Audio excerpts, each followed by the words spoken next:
नमस्कार, मैं ऋतिक नायक, आप देख रहे हैं फ्रंट न्यूज़। इस वक्त हम मौजूद है पिटोल के हाईवे पर, जहां पर पीछे आप देख रहे हैं हनुमान मंदिर है, जहां पर 15 तारीख की शाम को एसडीएम ने यहां लगी तार फेंसिंग और पौधारोपण के लिए लगाए गए पौधे और उसके अलावा अस्थायी सीट जो लगाई गई थी उसे तोड़ दिया गया है। ग्रामीणों का आरोप है कि एसडीएम ने कार्रवाई बिना किसी नोटिस के की है। उनका यह भी कहना है कि यहाँ पर कोई स्थायी निर्माण नहीं किया गया था, कोई परमानेंट कंस्ट्रक्शन नहीं किया गया था जिसको तोड़ा जाए। ये एक जनभावना का मुद्दा था, ये उनकी आस्था का मुद्दा था, जिस पर एसडीएम ने अपना बुलडोजर चलाया है, अपना जेसीबी चलाकर इनकी भावनाओं को विक्षिप्त कर दिया है। आप पीछे देख सकते हैं मलबा पड़ा है, ये वही मलबा है जो तोड़ के यहाँ पर बिखेर दिया गया है। जो इनकी आस्था थी, जो इन्होंने ग्रामीणों ने पैसे इकट्ठा करके अपने धनराशि से, अपनी आस्था से मंदिर का सौंदर्यीकरण के लिए किया था। तो ऐसे में हम लोग पहुँचे यहाँ पर और अब बात करेंगे ग्रामीणों से, बात करेंगे मंदिर समिति के लोगों से कि आखिर क्या मसला है, क्यों एसडीएम ने इस तरह की कार्रवाई की और उनका इस पर क्या कहना है। गांव के लोगों से, समिति के लोगों से बात करते हैं और जानते हैं कि आखिर एसडीएम ने इस प्रकार की कार्रवाई क्यों की। एसडीएम ने बिना नोटिस के आपका जो निर्माण था या जो आप यहाँ पर पौधारोपण के लिए करने वाले थे वो तोड़ दिया है। क्या कारण है, लगता है बिना नोटिस के तोड़ा है? इसमें ऐसा लग रहा है कि एसडीएम साहब यहाँ से रोज़ाना गुजर रहे थे, तब तो उन्हें नहीं दिखा, पर अचानक ये विगत 1.5 महीने से ये कार्य चल रहा है। पटवारी के नॉलेज में था, पंचायत के अधिग्रहण की है, पंचायत का यहाँ सामुदायिक भवन बना हुआ है, पंचायत ने यहाँ लेट बात की व्यवस्था की है, वो भी हमारे एसडीएम साहब को प्रॉब्लमेटिक लगा कि आपने यहाँ ये सामुदायिक भवन क्यों बनाया, ये बाउंड्री क्यों बनाई। पर ये जो मंदिर है, हमारी देवभूमि है, ये विगत 30 वर्षों से बना हुआ है। इस भूमि को डेवलप करने में हमारे गाँव के लोगों ने जी जान पसीना, तन मन धन अर्पण करके इसको विकसित किया था। और वर्तमान में ये था कि हम लोगों ने जो national highway, Betul Ahmedabad national highway, उसकी पूरी जो क्राइटेरिया है उसको छोड़ के इस ज़मीन के ऊपर बसें, ट्रकें और अन्य साधन ज़बरदस्ती यहाँ खड़े रहते होटल वालों के। तो वो होटल वालों, जहाँ से जो राहगीर बसों से गुजरते अन्य प्रदेशों, राज्यों के, तो उन लोगों के लिए खाने पीने की व्यवस्था हो जाए, यहाँ ठहराव हो जाए। और ये सामुदायिक भवन है और हम एक छोटा मोटा शेड बना के यात्रियों को ठहरने की व्यवस्था करते हैं ताकि बेचारों को कोई तकलीफ नहीं हो। उस उद्देश्य को लेकर पर्यावरण को सुरक्षित करने के लिए हम यहाँ प्लांटेशन और यात्रियों की सुरक्षा और यात्रियों की सुविधाओं के लिए ये कार्य कर रहे थे। शायद यह उन एसडीएम साहब को नागवार गुजरा। अगर हम लोग गलत थे, हम मानते हैं कि अगर समिति के लोग गलत थे तब भी कोई बात नहीं, पर जहाँ प्राइवेट लोगों ने इतना अतिक्रमण सरकारी भूमि पे कर रखा, उन लोगों को भी एक बार तो नोटिस देते हैं कि आप। इसी को लेकर मेरा अगला प्रश्न है कि पिटोल में एकमात्र जगह नहीं होगी जहां पर इस तरीके का निर्माण है या अतिक्रमण जैसी जो बात वो कह रहे हैं। इसके अलावा एक नियम होता है, हम लोग प्रजातांत्रिक देश में रहते हैं, तो एक नियम होता है कि अगर कोई इलीगल कंस्ट्रक्शन भी है तो आप 15 दिन का नोटिस दीजिए, जवाब मांगिए, फिर तोड़िए। तो इसमें ऐसा कोई पालन नहीं हुआ है, क्या कहेंगे?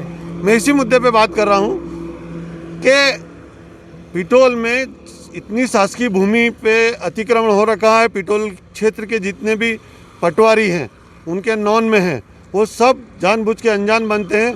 पर जहाँ ये धार्मिक भावना को ठेस पहुँचाने वाली बात थी, वहाँ न पटवारियों ने विरोध किया, न प्रशासन ने विरोध किया कि ये पिटोल में न जाने इतने पक्के अतिक्रमण हो गए हैं। अगर एसडीएम साहब को लगता है तो वो तोड़ के देखें। दूसरा कि अगर यह एसडीएम, हमें सांसद महोदय ने आश्वासन दिया है कि यह कार्य में कलेक्टर साहब की अनुमति से, कलेक्टर साहब को मौके पे लाके दिखा के फिर से तुमको बनाऊंगा। यहाँ पर जो ये निर्माण किया गया था, ये किसके द्वारा किया गया था और इसमें जो धनराशि लगी थी वो किन लोगों ने इकट्ठी करी थी और ये क्या पूरा मसला था इस मामले में? देखिए, ये जो निर्माण हुआ है ये हनुमान मंदिर समिति और संपूर्ण गांव के लोगों की सहमति से हुआ था। उसका एक सबसे बड़ा कारण ये था कि अब जो है नेशनल हाईवे इस मंदिर से करीब करीब 80 फीट 100 फीट की दूरी पर निकल गया है।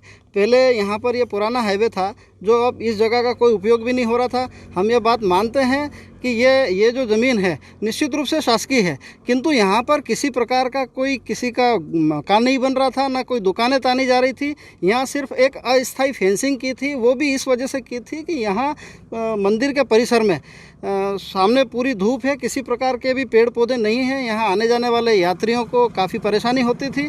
और उसी दृष्टिकोण से यहाँ पर अच्छा एक पर्यावरण मिले, लोगों ने अपना खुद का पैसा लगा के, जो मंदिर में दान पुण्य का पैसा आता है, और फिर साथ में लोगों ने अपना जनसहयोग भी किया, और ये करीब 5-6 लाख रुपए का यहाँ पे खर्च करके यहाँ प्लांटेशन के लिए, चूँकि बारिश का समय आने वाला है, तो बारिश के पूर्व यहाँ पर अच्छा प्लांटेशन हो, उसके लिए तालाबों से लाके मिट्टी भी भरी, काली मिट्टी डाली ज़मीन में, और उसको मतलब तैयार किया। अब जब पौधे लगाने जा रहे हैं तो निश्चित रूप से मवेशियों से बचाने के लिए प्रोटेक्शन की आवश्यकता तो होती है। यदि हमने पौधे लगा भी दिए, खर्च किया, रोज़ पानी डाल रहे हैं और मवेशी आके खा जाएंगे, तो उसका कोई औचित्य नहीं निकलता। मात्र इतनी मंशा के साथ में और इस फेंसिंग को यहाँ पर लगाया गया था।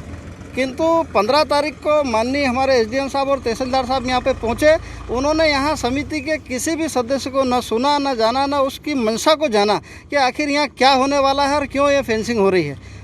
चूँकि बहुत साफ़ सुथरी मंशा थी कि यहाँ मंदिर पर हज़ारों लोग यहाँ पर आते हैं, जाते हैं, क्योंकि गुजरात और मध्य प्रदेश की सीमा लगी हुई है। बहुत सारे लोगों की यहाँ से धार्मिक आस्थाएँ जुड़ी हुई है, और ये काम को लेके और इस पिटोल क्षेत्र के लोग बहुत प्रसन्न थे कि ये बहुत अच्छा काम हो रहा है।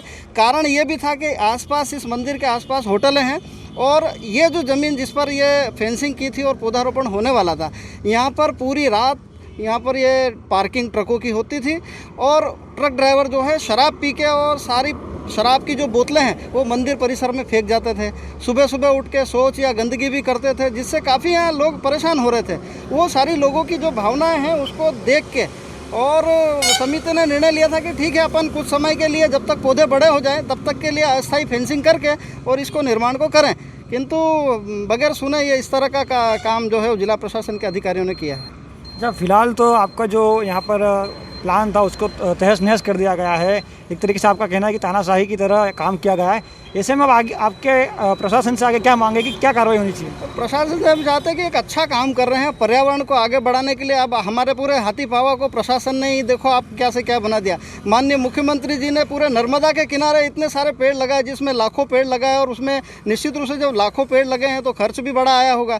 तो जब हमारे मुख्यमंत्री जी इतने पर्यावरण प्रेमी है, तो उनका जो प्रशासन है वो पर्यावरण को लेकर क्यों इतना वो हो गया, जो उन्होंने इतनी त्वरित कार्रवाई कर दी कि किसी को आधे घंटे का भी समय नहीं दिया। यहाँ मौके पे पहुँचे, यहाँ काम जो हो रहा था उनको रोका और मशीन बुलवा के मशीन चला दी। इस समय माननीय सांसद महोदय को भी अवगत कराया कि साहब हम बाहर हैं, सब लोग साहब के पास पहुँचे तब तक का समय ले लीजिए। समिति के सदस्य माननीय अधिकारियों से बात करने पहुँचे, उतनी देर में उन्होंने ये सारा यहाँ पर ये तोड़फोड़ करा दी, और सारी धार्मिक भावनाओं को बहुत आहत हुए हैं, और लोग बड़े इस मामले को लेकर बहुत आहत हैं और परेशान हैं कि प्रशासन ने ये जो कार्रवाई की है वो वाकई निंदनीय है। अच्छा, यहाँ पर जो है पिटोल में या झाबुआ में कह लीजिए, कई जगह पर अतिक्रमण है, कई जगहों पर ऐसी चीज़ें हैं, वहाँ पर प्रशासन का ध्यान नहीं जाता है। लेकिन जब कोई अच्छे कार्य के लिए यहाँ पर इस तरीके से कोई करता है तो उस पर प्रशासन बिना नोटिस के कार्रवाई कर देता है। तो ऐसे में क्या आपको क्या लगता है, किसी के द्वारा प्रायोजित है या क्या है इसमें? प्रशासन की जो कार्रवाई है ये अन्यायपूर्ण है। जैसा आप बता रहे हैं, अतिक्रमण जिले में कई जगह है, कई हिस्सों में है, व्यक्तियों द्वारा किए गए हैं, संस्थाओं द्वारा किए गए हैं।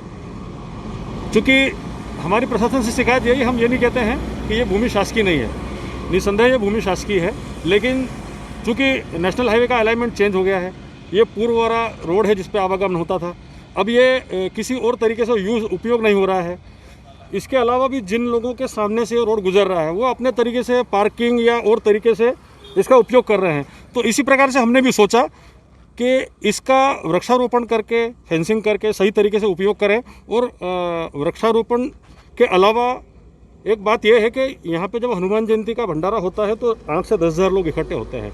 हमने इस फेंसिंग को करने के पीछे एक मकसद ये भी था कि नेशनल हाईवे की तरफ हमने पूरी तरह बंद कर दिया है। आप देख रहे हैं इसके जो दरवाजे हैं पुराने हाईवे के आमने सामने पूर्व पश्चिम की तरफ है। उसके पीछे भी कारण यही था कि जब भंडारा होता है और इतनी अधिक संख्या में लोग आते हैं तो वो इन दरवाजों से अंदर आएंगे, नेशनल हाईवे की तरफ नहीं जाएंगे तो दुर्घटना नहीं होगी। इसके पहले जब नेशनल हाईवे पूर्व वाली जगह से निकलता था कहीं ऐसे मौके आए हैं कि दुर्घटनाएँ हुई है, जनहानि नहीं हुई है। लेकिन हमने कल को देखते हुए ये फेंसिंग इस तरह से की है कि वो नेशनल हाईवे की तरफ से लोग ज़्यादा ना आए जो वर्तमान में हो, और पुराने रोड से आए तो दुर्घटना न हो। और अधिकारियों से ये शिकायत तो है, कम से कम समिति का मंतव्य जान लेना चाहिए था। इसमें जो पैसा लगा है ये मंदिर समिति का बैंक में खाता खुला हुआ है, यहाँ पर जो दान पत्र में पैसा आता है वो 10-10, 20-20, 1-1, 2-2 रुपया करके जोड़ा हुआ पैसा इसमें लगा है। तो वो ज़्यादा दुखी करने वाली बात है कि ऐसा क्या हो गया था कि उसको तत्काल हटाना था। क्या ये ज़मीन भागी जा रही थी क्या, या हम लोग जो विभिन्न प्रकार से हम अपनी प्रशंसा नहीं करें, लेकिन कम से कम असामाजिक तत्व तो नहीं है हम समिति में जो भी हैं, तो उनका इंतज़ार कर सकते थे। अच्छा, इसमें एक बात होती है कि जब भी अगर इस तरीके की कोई चीज़ होती है, चाहे हमारे यहाँ हो चाहे महाराष्ट्र में हो, तो जो म्यूनसिपल कॉरपोरेशन हो या चाहे प्रशासन हो, उसके ऊपर दायित्व बनता है कि अगर वो बिना नोटिस के तोड़फोड़ करती है तो बाद में उसे हर्जाना भरना पड़ता है। तो ऐसे में आगे की आपकी कार्रवाई क्या रहेगी, क्योंकि अभी अगले 7-8 दिन लॉकडाउन है, तो ऐसे में प्रशासन से आप किस तरीके से मांग करते हैं और प्रशासन को आप कितना समय देना चाहेंगे कि आपके साथ जो है न्याय हो? प्रशासन से हम ये चाहेंगे कि कम से कम जिस उद्देश्य को लेके हम ये परिसर का निर्माण किया था वो उसी तरीके से हमको बनाया जाए। न्याय का तो क्या है, इंसान क्या करेगा, अगर नहीं कुछ हुआ तो हनुमान जी हैं, उनको मौका देंगे, उनको ऐसा समय आएगा कि उनके साथ न्याय होगा और शायद वो इस दिन इस कार्रवाई को लेकर पछताएंगे। फिलहाल के लिए क्या प्लान है आपका आगे के लिए? हम हमारे सांसद जी के संपर्क में हैं, उनसे अपेक्षा है कि वो उन्हें आश्वासन दिया है कि वो कलेक्टर महोदय को लाके स्थान दिखवाएंगे और यथास्थिति हो ऐसा प्रयास करेंगे। लगातार हिंदूवादी संगठन भी इस मामले में आक्रोशित नजर आ रहे हैं, उनका भी आपके साथ सहयोग है, तो ऐसे में क्या हम ये समझ सकते हैं कि अगर आपके साथ न्याय नहीं होता है तो भविष्य में कोई बड़ा आंदोलन इसके लिए हो सकता है? कोरोना महामारी का दौर है, मेरा ख्याल है जब कुंभ निरस्त हो रहा है, बड़ी बड़ी गतिविधियां निरस्त हो रही है, तो हमको अभी कम से कम इस महामारी के दौरान बड़ा आंदोलन जो इस महामारी को बढ़ावा दे वो तो नहीं करना चाहिए। हम इंतजार करेंगे स्थितियां सामान्य होने का। तो आपने आम जनता की राय सुनी, आपने समिति के लोगों की राय सुनी।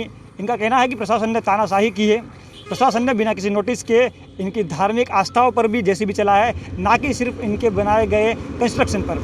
इसके अलावा यहाँ पर कई लोग ऐसे भी थे जो कि कोविड के कारण यहाँ पर नहीं पहुँच पाए, यानी कि लॉकडाउन के कारण यहाँ पर नहीं पहुँच पाए, लेकिन जिन लोगों ने हमसे बातचीत की थी, लोग यहाँ पर काफ़ी आक्रोश में दिख रहे हैं। लगता है कि प्रशासन की इस तानाशाही से सभी में जन आक्रोश है, सभी में प्रशासन के खिलाफ गुस्सा है।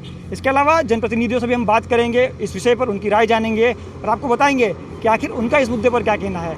लेकिन फिलहाल के लिए जो यहाँ पर हमें दिख रहा है, जो हमारे सामने है, उसमें यही कहा जा सकता है कि यहाँ पर प्रशासन ने जो है अपनी मनमानी की है। प्रशासन ने बिना किसी नोटिस के इस जो अच्छे कार्य के लिए कार्य किया जा रहा था उसमें बाधा बनी है और तोड़फोड़ मचाई है। इसके अलावा झाबुआ में या झाबुआ ज़िले में पूरी जगह अतिक्रमण है, लेकिन प्रशासन की उस तरफ नज़र नहीं है, ऐसा आरोप भी ग्रामीणों ने लगाया है।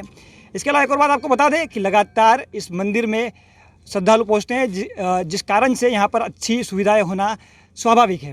तो इसी मंशा को लेकर ग्रामीणों ने यहाँ पर ये प्लान किया था, जिसको एसडीएम साहब ने तोड़फोड़ करके तहस नहस कर दिया है। ऐसे में देखना दिलचस्प होगा कि आगे इस पर क्या कार्रवाई होती है, प्रशासन क्या इसमें कोई कदम उठाता है, या फिर ये ग्रामीणों का जो रोष है वो इसी तरह उबलता रहेगा और आगे जाकर एक बड़ी समस्या प्रशासन के लिए बन सकता है। जो भी होगा हम आपको अपडेट देते रहेंगे, लेकिन फिलहाल के लिए इतना ही। आप हमारे साथ बने रहें।